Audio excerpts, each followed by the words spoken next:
I'm honored to be on that committee. I'm looking forward to working with other members to expose truth, questioning federal agencies that were involved on January 6th, like the FBI, played a role, but we don't really know, Director, to what extent. We don't know. The January 6th sham committee was not formed by Nancy Pelosi to seek truth. It was nothing about getting to the truth about January 6th. Their sole mission was to damage Donald J. Trump and end his political career. And everybody knows it. That's what the purpose was. You know what's nice, so I kind of get to ask the question, though, how did that work out for you? Donald J. Trump is back in the White House, and America loves him. I spent 30 years in law enforcement, retired sheriff from a large county in the great state of Texas. I have seen, Director, I have seen more enthusiasm and support for law enforcement today because of what you and Donald Trump have done over the last 8 months to protect the American people. The American people couldn't count on their government to protect them. Crime is rampant.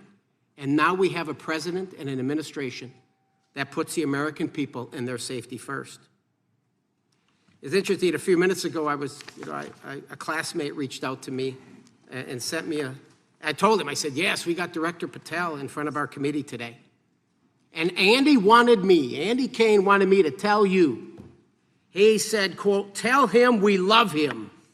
Tell him we love him and all the brave warriors exposing the deep state. Kash, you're a great American, sir. You're a great American. Your work as the director of the FBI is commendable. It's commendable. And I want to thank you, sir. Thank you for your service. Keep up the good fight, brother. Don't let him tear you down. Keep up that good fight. You have it in you. With that, sir, I yield back. Gentleman yield. Gentleman yield to me.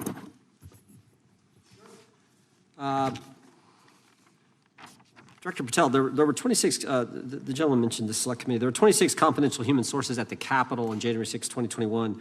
4 entered the Capitol and thereby broke the law. Do you know if those individuals were being paid by the Ray FBI? So we've provided 600 pages of documents to this committee alone regarding January 6th. That's 600 pages more than any of my predecessors. Yep. Generally speaking, confidential human sources are always paid by the FBI. That's how it works. I can't speak to the specifics on each one and how much they made. And we appreciate it. We've reviewed some of that material, and you've given us a lot of material that we didn't get from Director Ray. That specific question, I think, is important to the American people. Were people who were confidential human sources of the FBI who broke the law, one was recommended for prosecution, my understanding is, by the information we've received from you. Were they actually paid by the very taxpayers who may have got charged with the same offense? I think that's important for us to understand. I'll get back to you on that. Thank you. Chair now recognizes the gentleman from California. Thank you, Mr. Chair. Welcome, Director Patel. I want to focus a little bit on domestic terrorism. We have a graph here, data up to 2021, but as you can tell, domestic terrorism is on the rise. Nation, our citizens under threat.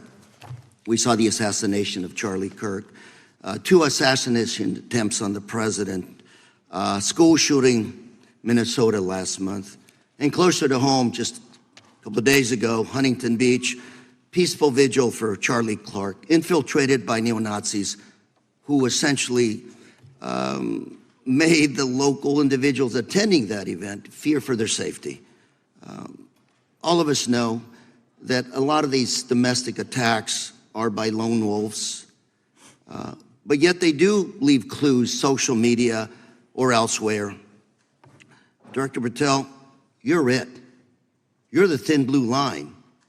The FBI, your job to protect our citizens back home from those that would harm us. You have to find the needle in the haystack. Takes a lot of work, a lot of resources. Talking to my local sheriff this morning who said they're concerned.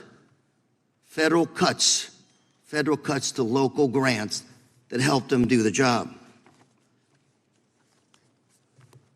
Then, of course, let's not forget about other threats that are coming before us, like high-tech fraud. Local senior recently was talking to me about a text she had gotten, a demand by the IRS to send a payment immediately, or the IRS agents were on their way to arrest this individual. Pretty gutsy stuff by folks probably from Europe, North Korea, Russia, China, people, okay, going after those precious savings our senior citizens rely on. Yet the president's proposing a budget cut of $500 million or more to your organization, the FBI.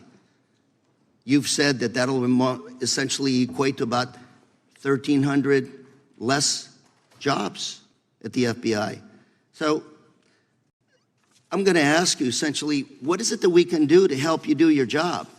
Little concerned. Friday night lights. One of the events I love to do on Friday nights, go to the local high school football game. Sit there at the stadium and you always say, what if? What if? You're the thin blue line. Can you do your job cutting $500 million from your budget? Thank you, sir. I think we are doing our job, and the distinction is with the budget that we have, we are flexing more resources to the field. California is receiving the largest FBI plus-up of any state in the union due to that plus-up. They're not getting a reduction. No state is getting a reduction. Every state is getting a plus-up. And so I'm utilizing the money that we have to first plus it up. And the empty vacancies that we have, those haven't been filled in years, not under my leadership.